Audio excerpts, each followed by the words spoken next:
당시 패스트가 많은 사람의 목숨을 앗아갈 수밖에 없었던 이유가 지식인들 때문이었다라는. 뭐 지금도 그렇지만, 그러니까 뭔가 그런 재앙이 생기면은 사람들은 공포에 떨고 네. 뭔가 많이 아는 사람들한테 가서 이것 좀 해결해 주세요라고 그렇죠. 물어보고 그러잖아요. 지금도 언론에서 언제나 그 지식인들을 만나서 네. 대처 방안을 물어보는데, 당시에 이미 대학이 있었기 때문에 대학에서 가르치고 있는 가장 중요한 과목이 법학, 그다음에 의학, 신학.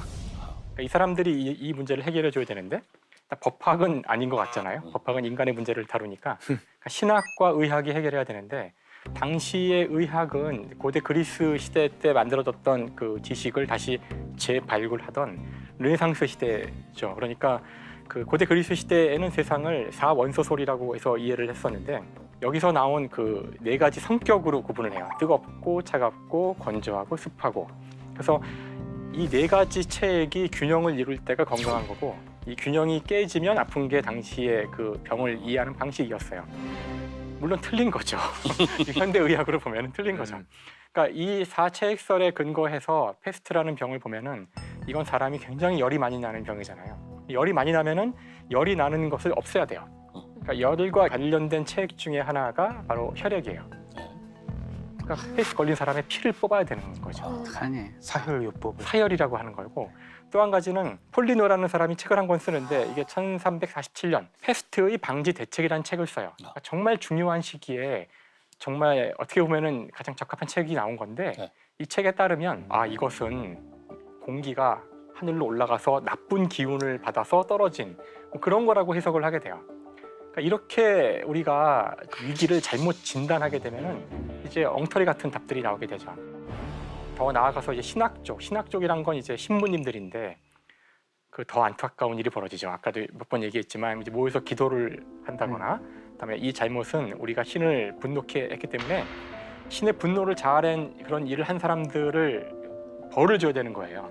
그래서 뭐 힘이 없는 뭐 창녀라든가 이런 사람들을 도시 밖으로 내쫓고, 이건 처음에 뭐 아주 소소한 일이었고요. 공포심이 더 커지자 이제 당대에 가장 미워했던 유태인들을 집단 학살하기 시작해요. 그러니까 지금도 우리가 이제 원인이 정확히 뭔지 모를 때, 사람들이 이걸 오해를 하고 공포심만 앞서게 될 때에는 이런 끔찍한 일을, 그래서 당시의 지식인들은 이 패스트 문제를 해결하는 데 도움을 주기보다는 패스트 문제를 더 악화시키는 데 기여했고, 오히려 현장을 봤던 제대로 된 지식인들이 문제를 해결하기 시작해요. 사실 이거는 불과 한 200년 전까지만 해도 지배적인 패러다임이었어요. 그래서 아까 이제 방금 말씀하신 것처럼 그걸 미아즈마라고 하거든요. 이 나쁜 공기. 그거를 이제 미아즈마라고 하는데, 그래서 밤안개, 뭐 무슨 밤 공기, 땅에서 올라오는 좀 냄새 나는 공기, 이런 것들이 패스트의 원인이라고 생각을 하기도 했었습니다. 혹시 그 중세 그 사진 중에서 그 새부리 가면 보신 적 있으세요? 네. 이렇게 생겨가지고 이렇게 전염병 의사들이 이렇게 쓰고선 다니면서 우리 가면? 이거 뒤집어 쓰는 거 하나 네, 맞아요. 수사처럼 이상한 쓰고. 거 쓰고 얼굴 이상하게 생긴. 저게 그 뭐 마스크는 아니고요. 저 새부리처럼 이렇게 길쭉 나온 데다가 향료를 이렇게 놔요. 네. 그럼 미아줌마가 그걸 통해서 들어오면서 향기가 나잖아요. 향기가 나니까 공기가 깨끗해지니까 병에 걸리지 않는다.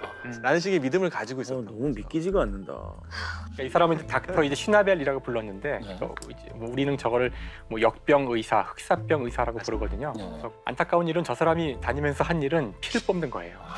피를 뽑아서 뭐 어떡하겠다는 거야? 그냥 뽑아버려서 버리는 거죠. 그러니까 몸의 균형이 깨졌는데 피가 많아서, 뜨거운 게 많아서 생긴 그래도 병이니까. 죽겠는데 그냥 피 뽑으면 바로 그냥 사망. 그러니까 사실상 이 사람은 죽음의 사자였던 거죠. 의사라기보다는. 근데 저 마스크가 지금도 이제 그 베네치아에 가보시면 맞아요. 저게 지금 베네치아를 상징하는 마스크가 되는데, 카니발 같은 거 하면. 그렇죠. 사람들은 이제 역사를 모르는 분들은 저게 그냥 아름답게 만들었다 생각할 수 있지만, 그게 아니라 워낙 강렬한 그 이미지를 주었던 그 패스트 시대를 상징하는 물체이기 때문에 사람들한테 각인이 돼서 지금은 그 카니발에 쓰이는 어떤 대표적인 마스크가 됐죠. 근데 저 의사들이 다 나빴던 것만은 아는 게, 그 중에서도 가끔씩 좋은 의사들이 나왔는데, 그 중에 한 사람이 그 유명한 노스트라다무스. 예언으로 유명한. 네, 예언으로, 이상한 예언으로 유명한. 좋다고만 볼 수 있는. 그나마 좀 나은 의사. 그 사람은 다니면서 환자들을 격리시키고, 시체들은 따로 모으게 하고, 다음에 피를 뽑아왔자 안 되는 걸 매일 봤기 때문에 피 뽑지 말라고 얘기하고, 뭐 이런, 당시에는 되게 제대로 된 흑사병 의사라고 칭송받았던 걸로 남아있다 그러네요, 기록이.